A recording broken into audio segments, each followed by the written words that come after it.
মেহমান হচ্ছে বাড়ির লক্ষ্মী। তো মেহমান আসলে কখনো মন খারাপ করতে হয় না।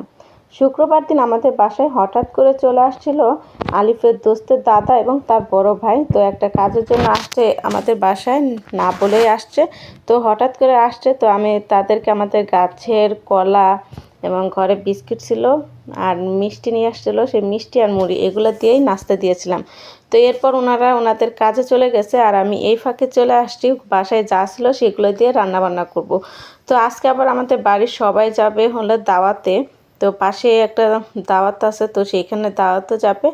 তো ফ্রিজে গিয়ে দেখি মাংস আছে অল্প একটু। তো চিন্তা করলাম যে বাসায় যেহেতু আজকে আর দুপুরে কেউ খাওয়া দাওয়া করবে না, তো সেই অল্প মাংস দিয়েই মেহমানদের আপ্যায়ন করি। তো এর জন্য তাড়াতাড়ি চলে আসলাম রান্না বান্না করার জন্য।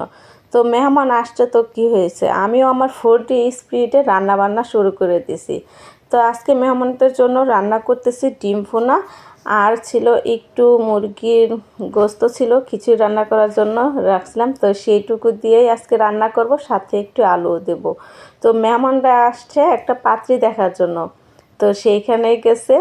তো এই ফাঁকে ওনাদেরকে আমি ওইখানে পাঠিয়ে তারপরে আমি তাড়াতাড়ি করে রান্নাবান্না চলে দিচ্ছি। ওনারা কিন্তু আবার তাও কিন্তু আমাকে বারবার বলছে যে না, ওনারা দেরি করবে না। কিন্তু যতই বলুক মেহমান, তো ওনাদেরকে এই দুপুরবেলা কি না খাওয়ায় দেওয়া যায়? তো আমি তাড়াতাড়ি করে রান্নাবান্না শুরু করে দিছি। তো এই তো খুবই তাড়াতাড়ি রান্না করতেছিলাম, আর যাই হোক তোমাদের সাথে শেয়ার করার জন্য একটু একটু করে ভিডিও করতেছিলাম। তো এই তো আমি ডিম ভুনা করতেছিলাম। তো ডিম ভুনায় আর বেশি ঝোল রাখিনি, একেবারে মাখো মাখো করে ধনিয়া পাতা দিয়ে ডিম ভুনাটা করেছি। আর যাই হোক, মেহমান আসছে, মেহমানদের কি খালি মুখে দেওয়া যায় বলো তো তোমরা?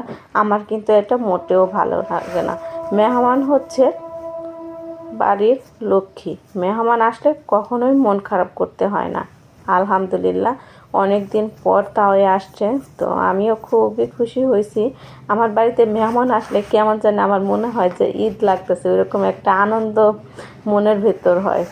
তো এই তো আমার ভাত রান্নাটাও হয়ে গেছে। আর আজকে সবাই হলো দাওয়াতে যাবে, সেটা হচ্ছে আমার চাচা শ্বশুর মারা গেছে, তো ওনারই খরচে অনুষ্ঠান। তো সেইখানে যাবে, বাসায় শুধু থাকবো আমি আর তাসনিয়া। আমার ডিম ভুনাটা হয়ে গেছে, তো এখন আমি মুরগির মাংসটা রান্না করে নিতেছি। ব্রয়লার মুরগির মাংস যেহেতু একটু ঝাল ঝাল করে রান্না করলে খেতে কিন্তু অনেক ভালো লাগে। তো এর জন্য আমি রান্না করতেছি খুবই তাড়াতাড়ি। তো আলু আর মাংস আমি সব একসাথে দিয়ে দিচ্ছি। তো এদিকে আমার মাংস কষাতে কষাতে দেখি ওনারা ওনাদের কাজ সেরে চলে আসছে। তো এই তো বাইরে দাঁড়িয়ে গল্প করতেছে, আর এদিকে আমি আরও তাড়াহুড়া করতেছি। তো ভাত আর হচ্ছে ডিম ভুনাটা হয়ে গেছে, তো ওইটা আমি ঘরে রেখে আসছি। আর এই যে তরকারি ঝোল দিয়ে দিচ্ছি, তো তাও ওই খুব তাড়াহুড়া করতেছে যে থাকবে না, তো চলে যাবে, অন্য আরেকদিন আসবে। কিন্তু এভাবে আমার আসলে খালি মুখে চলে যাবে, এটা আমার খুবই খারাপ লাগে, ভালো লাগে না। তো আমি বারবার বলতেছিলাম যে না থাকেন। তো এই যে চলে যাইতে চাইতেছে, তো আমি রান্না থেকে যাই বলতেছি যে না, তাও যাওয়া যাবে না। তো এরপর আমি ডিম ভুনা আর হচ্ছে ভাত দিয়ে আগে দিয়ে দিছি, আর শাশুড়িকে দিয়ে আসছি যে আপনি এটা পরে নিয়ে আসেন। তো এরপর নিয়ে আসছে, যাই হোক যা খাইছে তাই আলহামদুলিল্লাহ। তো এরপর খাওয়া দাওয়া শেষে এই যে পান খাইতেছে, আর আমার শ্বশুরের সাথে হ্যান্ডশেক করে চলে যাচ্ছে। তবে যাই হোক, ওনাদেরকে খাওয়াই দাওয়াই দিতে বিদায় দিতে পারতেছি, এটাই আমার কাছে অনেক ভালো লাগছে।